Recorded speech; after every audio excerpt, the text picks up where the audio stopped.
So hello, magandang araw sa inyong lahat. I-bless muna natin ang mga cards at i-clear muna natin ang mga energy bago tayo ay magsimula. So ito pong reading na ito ay para sa mga Leo, Sun, Moon, and Rising. Timeless po ito, no? So titingnan po natin kung ano ang nakatadhana sa inyo. Pwede po kayong mag-like, comment, subscribe para muli po kaming makita at mag-appear sa inyong mga timeline. Okay? So ano ba ang nakatadhana para sa mga Leo signs, universe, spirits and angels? Yan, 5 of Wands and 6 of Wands. So makikita natin sa mga cards na ito, meron kayong selebrasyong pagdadaanan. Meron kayong party na pupuntahan kung saan kayo ay mare-recognize, kayo ang sikat, kayo ang panalo, at kayo ang tinitingala. Okay? So meron kayong celebration, success, recognition. At makikita natin dito, merong mga pagtatalo. Ito siguro ay sa past ninyo, bago ninyo bago kayo napunta sa celebration at success. Kailangan yung pagdaanan ang maraming challenges, pagtatalo, at mga pag-aaway, hindi pagkakaintindihan. Pero ngayon, nakuha ninyo ang inyong tinatamasang success at celebration at recognition. Okay? So ano pa po? Cards, universe, angel, spirits, and guides. Knight of Cups. So, ito po ay patungkol sa pag-ibig. Marahil ay meron papunta sa inyo na isang tao. Ayan, daladala niya ang kanyang puso, kanyang mga emosyon, punong-puno ng pag-ibig. At siguro ito ay aamin na po sa inyo. Ayan. Siya ay may daladalang proposal. May daladala siyang idea. At sana ang pagtatamasa nito ay tanggapin mo.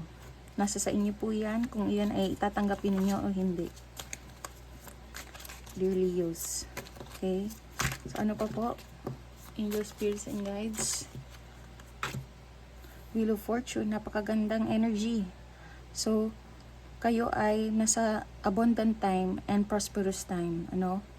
So, marahil ay bibili kayo ng bahay. Matagal nyo na itong pinag-ipunan, pinag-isipan.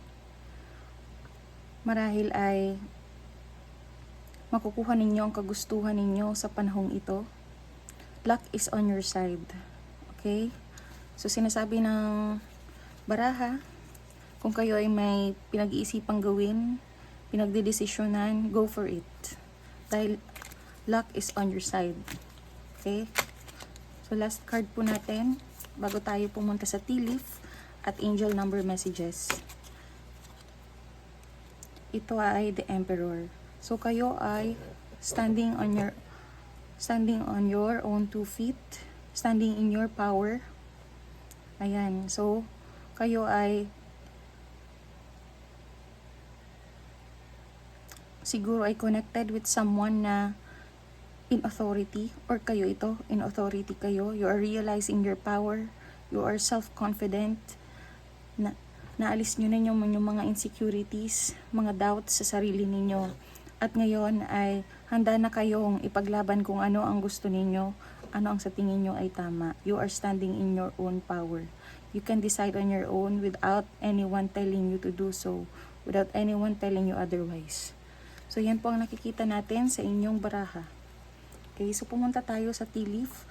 Ano ang nakalaan para sa inyo? Ano kaya ang nakikita ng baraha para sa inyo? Okay, so tingnan natin. Random lamang po. Okay, ito. Elephant. A long journey, either physical or mental, will leave you wiser at the end. Elephant. So, kayo siguro ay may pinagdadaanan ng mga challenges sa inyong buhay. Okay?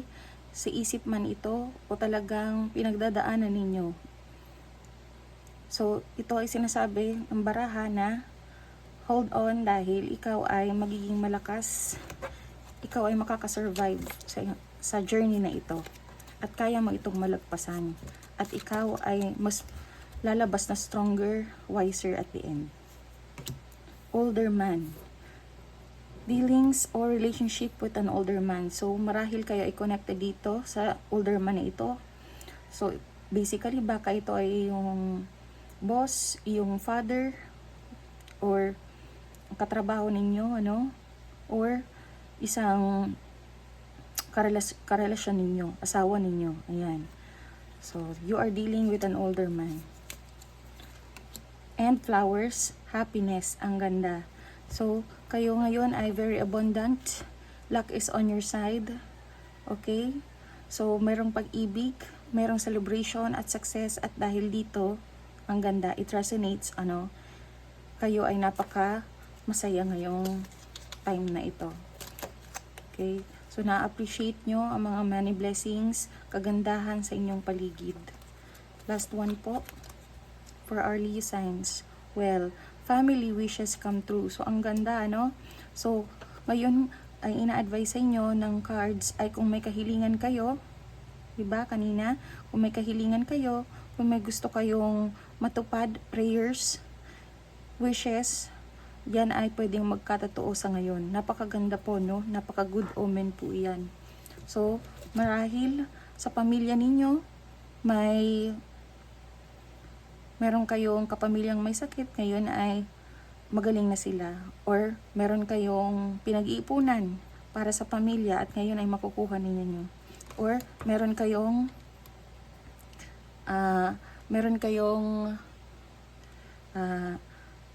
pinagdaanan, ganito, weeping willow, family sorrow, pero ngayon ay makakasurvive kayo.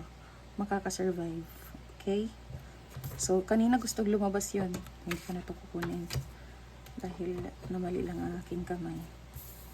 Okay. So, kayo mag-alala, Leo. Yan ay inyong masasurvive. Kung ano man ang family sorrow na ito. Okay? That is a good omen. Okay. For our angel number, ano kaya ang para sa mga Leo sa panahon na ito? Cards, universe, please. Okay, ito. Dalawa pala, 13 and 14. So, sabi ng card, 13, you are conscientious worker with a knack for coming up with creative ideas and turning them into something real. An optimistic but practical outlook keeps you determined and on track as you work steadily towards your goals. I am confident. So, yan ang inyong mantra, no? So, marahil ngayon ay marami kayong ideas, marami kayong naiisip na maaaring gawin upang maging masaya, maging positive sa buhay, pagkakitaan, at ang sinasabi dito ng cards ay go for it, no? So, you go for it, sabi dito. Dahil meron kang creative talent at kaya mo itong patotohanan, gawing totoo in the material or physical world.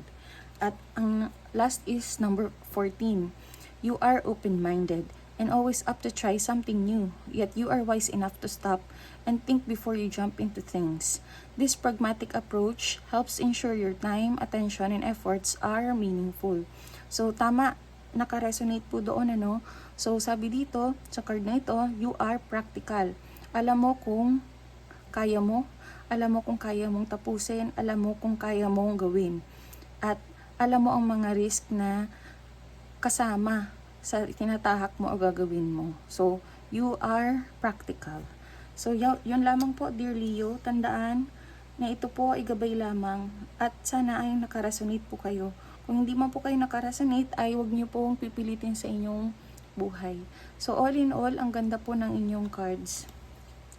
So, bilang bonus, bigyan ko kayo ng isang timeline kung kailan ninyo ito matutupad. Okay?